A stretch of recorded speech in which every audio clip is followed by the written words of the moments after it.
You are listening to Venus Rose, interactive spiritual Q&A and the power of sound.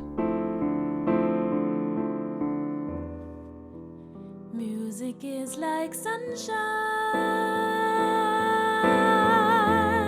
Hello, conscious souls. How are you feeling? Technically, it is still autumn in the northern hemisphere. But since we had already -5 degrees Celsius where I live, it feels like winter for sure. The new moon in Scorpio was exact 3 days ago, but the night sky is still dark and the stars are very good visible. No clouds due to the cold that has our area in its frosty grip. Sagittarius season has started, and the fiery energy between the lines begins to pick up the pace step by step. My question for you to reflect about in this episode is: what does the word freedom mean to you? What comes to your mind when someone brings this word up? There are many different ways to look at the concept of freedom. Freedom of speech is one that is often discussed in the media as an example. But are we free enough to speak our mind apart from social media or online in general?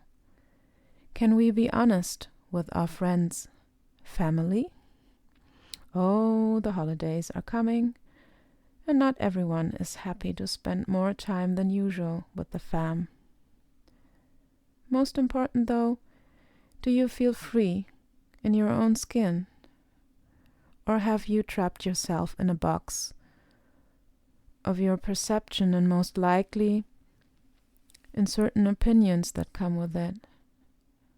We all do this to some degree, of course. It is human. Are you willing to honor someone else's freedom? Yes, tricky questions, I know. That's why I ask them. I love to open boxes and see what I can find. Sagittarius rules my house of communication. Perhaps that's why I like to talk about higher learning, anything that expands the mind. And with Neptune in this house, spirituality is always highlighted. For myself, freedom is a quite complex thing. I am an athletic being. I like to move my body in different disciplines. The simple thought of not being able to do that is a deprivation of my freedom. When I was young, I used to ponder about Nelson Mandela and others who were imprisoned because of their ideology. Would I be able to endure such circumstances? Did I ask myself? This was one of the cruel questions earlier in my life. I felt icky. I did not want to be caged in any way. But I have always been the one who spoke out loud. Most of the time, only if asked.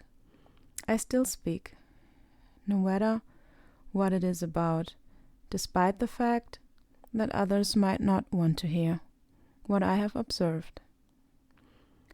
Later in life, I realized that although I live in a country where the freedom of speech is a thing, and my character is outspoken to some degree, we tend to cage ourselves through the way our mind is set. This universe gives you what you believe in. Whether your mindset is focused on the fact that you are able to achieve things, you will then, in time, for sure. Or it being focused on the point that you cannot reach your goals. You will most likely not, if so.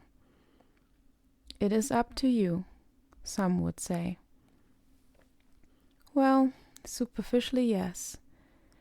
But in the area where I work, in my one-on-one sessions with my clients, we analyze together the programming that leads to the certain mindset.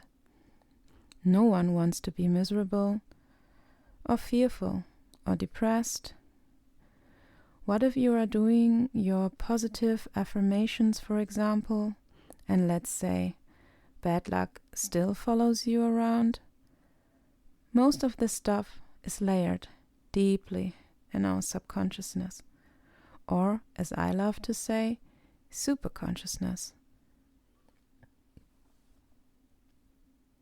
From your upbringing in childhood, past parallel lives, or simply through conditioning by society and the media, the diverse components need to be looked at.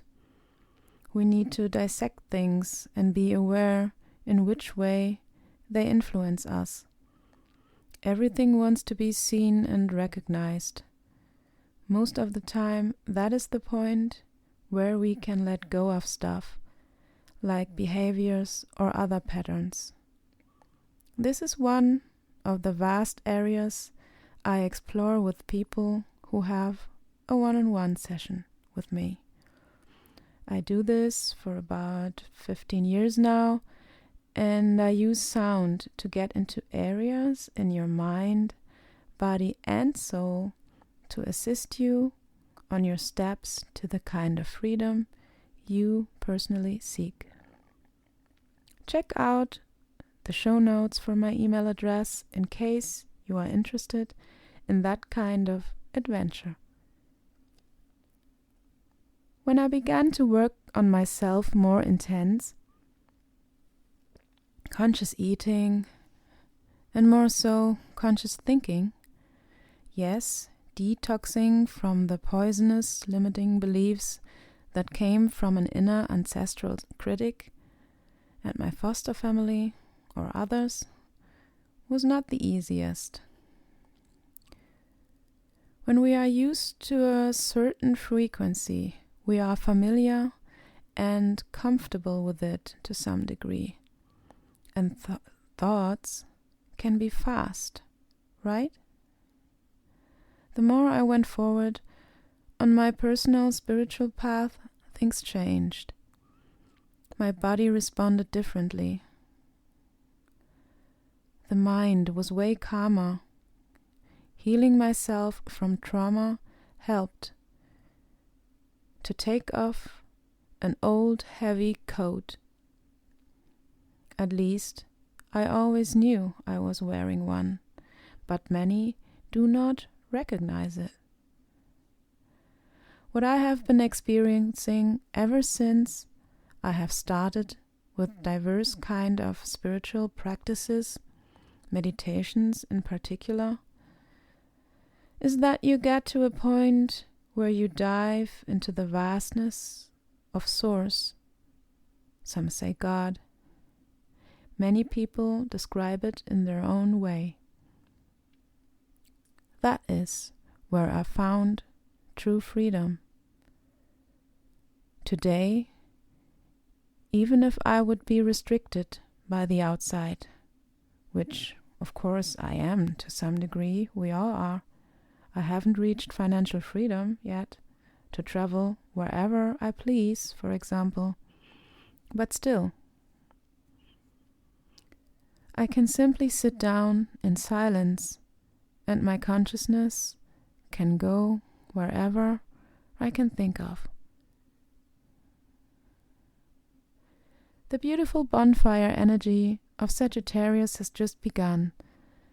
The themes of travel and exploration, higher learning, knowledge and wisdom would like to be acknowledged in the coming weeks. I love your questions. You can leave them in the comments of my YouTube channel named Crystal Seraphim Sounds or my Instagram.